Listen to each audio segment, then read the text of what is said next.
Yeah, we got him. Cool. Congratulations, man. Oh, shoot. Yeah, I'll see you. Jason, bring this chair over for me. Okay. We're still waiting on one. We're going to have you here. Adam. And we'll put Isaiah. Still waiting on one. Still waiting on Stallberg. So, Oh, we're going to slide we'll everybody see down. if... We're going to slide the mics down.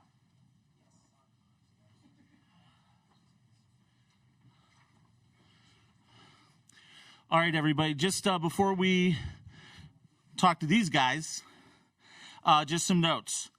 Today's attendance, 19,512. It is the fifth largest attended FCS championship here in Frisco. Total for the whole playoffs, 226,972. Third most attended FCS playoff attendance in the history of the FCS. South Dakota State, in the playoffs, outscored their opponents 146-15. Saw some of the notes. This is the first time, and Jason, you can correct me if I'm wrong, first time that South Dakota State has beaten Montana. South Dakota State's now 22-11, all-time playoff record. That moves them to fifth all-time, winning percentage of 68.6. And our most outstanding player, Mark Konoski, he is the third player to be named MOP in consecutive years. He joined some pretty good company, Brock Jensen and Carson Wentz. As you can see, joining us, we have head coach Jimmy Rogers, Mark Konoski, Adam Bach, Isaiah Stallberg will be joining us here momentarily. Gentlemen, back-to-back champions. Coach, open it up. Talk to us. Yeah, I just want to start with first congratulating Montana on a great season.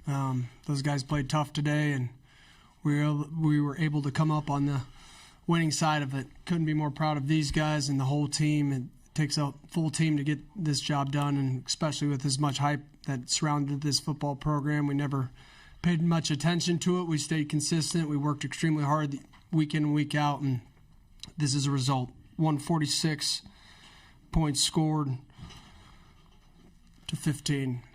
This is the best defense in FCS history, and I'm proud of that, proud of this football team, proud to go back-to-back, proud to do it with these guys. I'm blessed to be the head coach of South Dakota State. Okay, we will open it up for questions. Once again, name and affiliation. We'll start here in the room, and then for those that are joining us via Zoom, just raise your hand and we will get to you. We'll start right here, left side, second row. Lucas Sun, FCS Nation Radio. Coach, when we talked last week, you talked about how developing your players is what made South Dakota State so good. And everyone's trying to do that, though. So what about your program? What's the formula for developing your players? What makes them able to grow so much in your system? I don't think it's just developing scheme or developing athletically. It's developing the full person. The mind, controls your actions, how to respond from adversity. This team has been battle tested. A lot of this team has gone through a ton of heartache, and they've learned from it, and we've stayed consistent in our approach moving forward. And largely to do that is the leadership that's on this football team and guys like these two. We're blessed to be a part of a team full of a bunch of guys like the individuals that we have. They're special people before they are football players. They're hungry to win and very, very consistent day in and day out, and they love each other. We'll stay over on the left-hand side. Craig, go ahead. Craig Haley, Stats Reform. Coach, you just took an assessment of your defense where you think it stands. How about your overall team? This season, maybe the recent run, where do you think this team stands historically? I'm not overly concerned about where it stands. I think this is one of the best teams. I know this is the best team that South Dakota State football's ever had. And that's what we concern ourselves about, where it stands in history. I'm not sure. You guys make that decision. Blessed to be around the guys, though. This is what I will miss most about the team is the people that make up the team, Garrett Greenfield Mason McCormick, Isaiah Davis. There's a handful. Jason Freeman coached a lot of these guys in the linebacker room, and we're going to be missing several of them. That's probably the hardest thing for me is saying goodbye to people, and just glad we didn't let them down. And we did what we said that we would do. We'll keep it over here on the left-hand side. Third row, go ahead. Mark, Bill Speltz with the Missoulian newspaper. Can you talk about the challenges facing Montana's defense? And it just seemed like it all came together after you hit your big tight end there in the third quarter. Yeah, they make it difficult on us. They end up kind of running like a 3-3 stack. They have 3 down linemen, and they always have 3 linebackers. And one of them's always pretty much coming every single time, but you just don't always know which one. And it kind of sometimes makes it difficult on some of our run games, our run counts, and on the pass pickups. But our offensive line did a great job today on picking up all that. And they were trying to mix some things up in the secondary that we kind of struggled with a little bit in the first half, but in the third quarter, we really started to open things up and really started to get things going offensively. Okay, we'll go over here on the right-hand side. Front row, go ahead, please. Andrew Houghton, Skyline Sports. Coach, you came into the season with sort of having to maintain the standard that you guys set last season. What were the challenges of doing that? How were you able to do that so successfully throughout, the journey of the season? I think it's the leadership on this football team, the guys buying into the message of not listening to a bunch of hype. We really and then I got to give a huge shout out to Chris Kroc. He's our mental strength coach. He does a great job of resetting the guys every week and keeping them focused. And this team is really close. And when you're close and you're connected and you want the same thing, it's I don't want to say easy because none of this is easy, but it makes it easier to have success when people love being around one another. And that's what this program is. We enjoy our time together. We enjoy the work that goes into it, and it came together this season, week in and week out. It wasn't always easy, but we stayed consistent in our approach, and blessed to be around this team. Right-hand side, front row, please. Matt Zimmer, Sioux Falls Live. Adam, Mark, both of you, I'd like to know just how does winning a second one compare to winning a first one? Is it better, the same? What are the emotions like? Yeah, it's pretty awesome. Looking out there, sea of blue, everybody on the field. That first one's going to be really special, just being the first one. But, the emotions are great for both of them, just knowing you work so hard and you accomplish what you set out to do. Yeah, and I would say that first one was just so much, really, really sweet just because it was that first one. And we got to see the other team do it 3 years ago and be up on that stage where we weren't. So I think that's part of the thing that makes this whole thing so much sweeter, and all the guys that have put in so much work. As Coach was saying earlier, we got so many 6 years guys that have gave so much to this program, and to do it for them is probably the sweetest part of it. Left-hand side. Mark, to hear your name on that list with Jensen and Wentz, and what is your initial reaction to that, and seeing what they've gone on to achieve in the game? What do you think your ceiling is? I didn't know that. I was told that walking over here. It's a huge honor, just kind of being in the relationships with them, and I don't know. The ceiling is as high as we want it to be. As a team too, and we gotta just keep working, and the ceiling's the sky, really. Keep it going. Okay, we'll go on the right-hand side. Front row, please. Jimmy, last year after you won it, it wasn't the day after, it was a couple months after, I think. You said, I woke up the next morning after we won a national championship, and I didn't feel anything. You're not going to tell us that again, are you? It's who I am by nature, man. I'm going to enjoy this one tonight. My mind races to the next one. Is pretty fast, though. Does it feel different that you're the head coach this time? I don't think so. I've wanted this for a long time as a player, as an assistant, as a head coach, and I'm just blessed to be in this position with this football team. More than anything else, that's what I care about. I know it's somewhat sick, but this is who I am. I will reset fairly quick and be trying again. So football is what I know. It's what I think about. It's what I eat, sleep, and live for, honestly. And it's doing it with these guys that's what matters to me, is that the next class walks out with their head high on that stage. So I'm not guaranteeing anything. I'm just proud of this football team. We're going to celebrate this and enjoy this tonight, and enjoy it with my family, enjoy it with these guys, and move forward tomorrow. Left side, front row. Go ahead, Gene. Mark, Gene Clemens, FCS Nation Radio. the Athletic.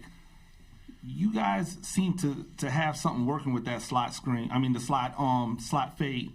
You went to it a few times. You caught it for a big gain that was called back, which they said he dropped the ball. Then you came back and hit the same play again. Was that just something you were just like, yo, I'm gonna hit you on this. Don't even worry about it. We've got it. Yeah, and he came back to the huddle. He thought he caught it. He was hoping he'd get another review on it. But he's done such a great job of just making plays for us all year. Jaden's such a great player for us. And we knew that he was going to be in man coverage one-on-one. And we'll take our guys against any guys in the country. And I knew that he maybe dropped that one on that one, and we were going to have a chance to come back to it. And that's part of what's great about this team is nobody puts their heads down if they make a bad play or if they have a drop ball. They know that we're going to come back to them and they're going to have to make a play, and that's exactly what Jaden did. Let's go to Zoom. Colton Nunez and Colton, go ahead. Your microphone is on.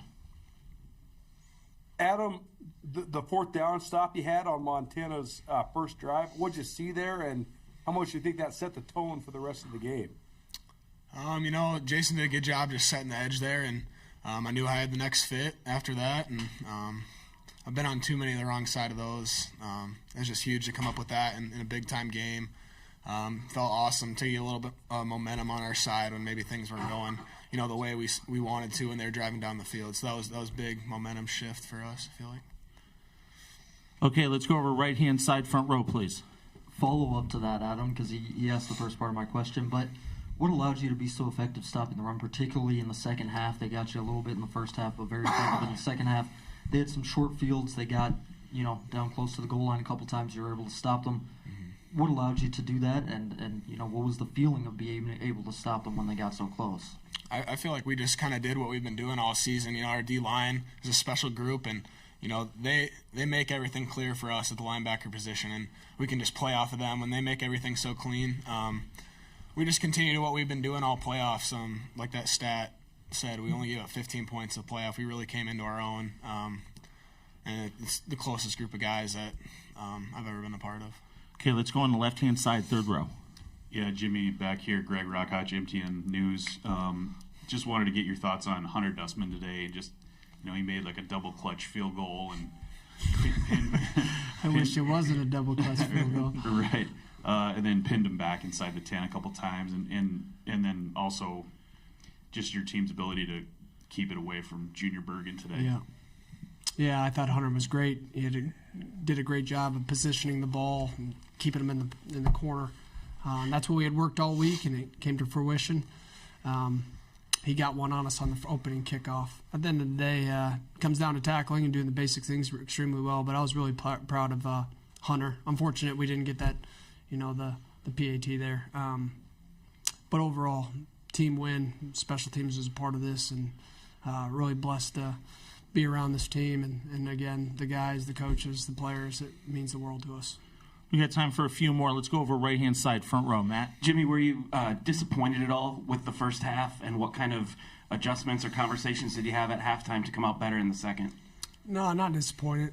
We made some uncommon errors. The punt that hits Matt Durant's, and then Jay Lee jumped on it. I didn't see it hit Matt Durant's, but Jay Lee said it hit Matt. We were trying to get away from the football, and when you're just trying to finish a play, those things will happen. Did we want it to have happen? No. But we were able to respond. He threw an interception, didn't see the guy fall off. We responded. He knows that. And so you can't hang your head on the mistakes, but overall, if they can't score points, they can't beat you. And we stayed consistent with that, and we knew if we gave our offense enough opportunities, success would come, and we started getting going in the third quarter. Up front here, left-hand side. Adam, last year when I talked to you during the player interviews, you were admittedly, it was a rough year. You were feeling a little banged up. You talked about having to take on big bodies all the time. Number two, number one, how are you feeling this year? And what came into your decision to say I'm already going to run it back before you even saw the results of this game? Yeah, it was mostly just based on the injury that I had at the beginning of the year. I just want to have a chance to play a full season and show what I can do. So that's what ultimately came into the decision to come back again. I love this team. I love these guys. And it made it an easy decision, So I'm just excited what the future holds, running it back again next year. And joining us now real quick is Isaiah Stallbird. So if anybody has any questions for him, let's go right side, second row. Andrew Holton, Bergen's Register. Mark, with that interception, what was your mindset after that? And it seemed like you bounced back really well. Just how good did it feel to have a good second half? Yeah, and on that interception, Jaden ended up running a really great route on it, and I kind of just left it short for him. If I put it out there, it might end up being an 80-yard touchdown. So just a little mistake there.